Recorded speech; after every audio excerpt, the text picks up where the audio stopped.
امریکہ کی طرف سے ملکوں پر جو چڑھائی کی گئی، مسلم ملکوں کی بربادی کے جو انتظامات کیے گئے، اور جس طرح اس نے تباہی مسلط کی، جب تک وہ غالب ہی رہا، صرف اس وقت تک بھی یہ یورپ کا کلمہ پڑھنے والے مجرم اور یہ خبیث النفس اسی امریکہ اور یورپ کی تعریف کرتے رہے اور اسی کے ہر بات پر سر دھنتے رہے، یہاں تک کہ اللہ تعالیٰ نے اس امریکہ کو جب کیچڑ چٹائی اور جب اس کو ناکام کیا اور اس کو ذلیل کیا، جب اس کو افغانستان میں ذلیل کیا، عراق میں ذلیل کیا، سیریا میں اب اس کی ذلت کا دور ہے، یمن میں بھی اس کو ذلیل ہونا ہے، اور دنیا کے خطے میں اس کو ذلیل ہو کر تباہ و برباد ہو جانا ہے۔ ایک ڈھول ہے جس پر کوئی مکہ مارے تو ثابت ہو جائے گا کہ پول ہے،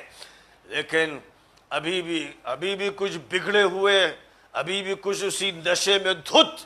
ایسے موجود ہیں، جاہل اور اجڑ، جو امریکہ اور یورپ کا کلمہ پڑھتے تھکتے نہیں ہیں۔ موسیٰ کو جو کچھ دیا گیا تھا وہ موسیٰ کے ساتھ چلا گیا، محمد کو جو کچھ دیا گیا ہے قیامت تک باقی رہے گا، اور تم مردود اگر رہنا چاہتے ہو تو تم تو مرو گے، تمہیں تو اللہ اٹھا کے پھینک دے گا، لیکن نبی پاک حضرت محمد صلی اللہ علیہ وسلم کی امت اتنی بڑی ہوگی، اتنی وسیع ہوگی کہ امریکہ سے لے کر آسٹریلیا تک، نیوزی لینڈ تک، اور جنوب سے لے کر شمال تک چپے چپے پر محمد کے غلام ہوں گے، جو محمد کی صدا لگائیں گے، جو محمد کے دیوانے ہوں گے، جو محمد پر فداکاری و جانثاری کا مظاہرہ کریں گے۔ اے مجرموں، خطاکاروں، چھوٹے دماغ کے لوگوں، گٹھل انسانوں، تمہاری سمجھ میں نہیں آتا؟ موسیٰ کو جو کچھ دیا گیا تھا جب وہ وقت کے فرعون کے سامنے پیش کیا گیا، جیسے آج تمہارا فرعون ابو جہل ہے، اور آج کے اسی 21ویں صدی کے بہت سے فرعون ہیں، وہ بھی اسی طرح نہیں مان رہے جس طرح مصر کے فرعون نے نہیں مانا تھا، اور جس طرح مکے کے فرعون ابو جہل نے نہیں مانا تھا۔ تو اس وقت یہ کہا گیا تھا کہ یہ تو جادو ہے، چھڑی جادو ہے، ید بیضا جادو ہے، یہ دو جادو ہیں اور ایک دوسرے کو تقویت پہنچا رہے ہیں، اور ہم تو نہ اسے مانتے ہیں نہ اسے مانتے ہیں۔ تو اللہ یہ فرماتا ہے کہ اگر تمہیں تورات تسلیم نہیں، قرآن تسلیم نہیں، تو اور کوئی کتاب لا کر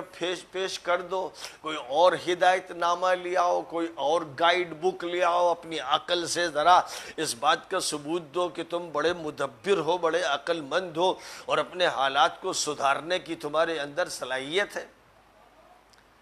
بجائے اس کے کہ زج کرنے کی کوشش کرو، بجائے اس کے کہ پروپیگنڈا کرو، زہریلا پروپیگنڈا کرو، بجائے اس کے کہ تم میڈیا کے ایسے افراد بن جاؤ کہ تمہارا ضمیر تمہیں گالی دے اور تمہاری عقل تم پر تف کرے اور تھوکتی رہے،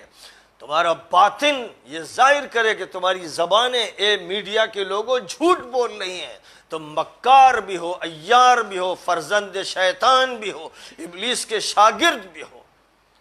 تمہاری زبانیں جھوٹ بولتی ہیں اور تمہیں اپنے ضمیر کا خیال نہیں، تمہیں اس کا خیال نہیں کہ تمہاری عقل تمہیں جھٹلا رہی ہے، تمہارا باطن تمہاری تکذیب کر رہا ہے اور تم اپنی خواہشات کے پیچھے چل رہے ہو۔ اے بکاؤ انسانوں، زبان کھولنے والے اور اپنے دام لگانے والے، اے بکاؤ انسانوں، اے وہ لوگوں جو اپنا قلم بیچتے ہو، زبان بیچتے ہو، چند ٹکوں میں اپنے ضمیر کو بیچ دیتے ہو، اپنی شخصیت کو بیچ دیتے ہو، اے بے شرمو، تمہارا کام صرف یہ ہے کہ تم حق کو جھوٹ کہو،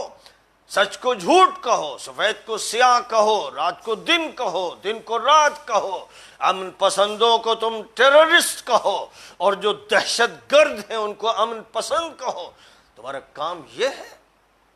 تمہیں شرم نہیں؟ تمہارے اندر انسانیت نہیں؟ تمہارے اندر اخلاق نام کی کوئی چیز باقی نہیں رہ گئی؟ یہ وہ حقائق ہیں جن کو قرآن ڈنکے کی چوٹ پر پیش کرتا ہے، اور جس طرح یہ حقائق 1450 سال پہلے جاہلیت کے ماحول میں پیش کیے جا رہے تھے، جب بھی حق کی نمائندگی ہوتی ہے یہ حقائق اسی طرح پیش کیے جاتے ہیں اور باطل کے سر پر چوٹ لگائی جاتی ہے۔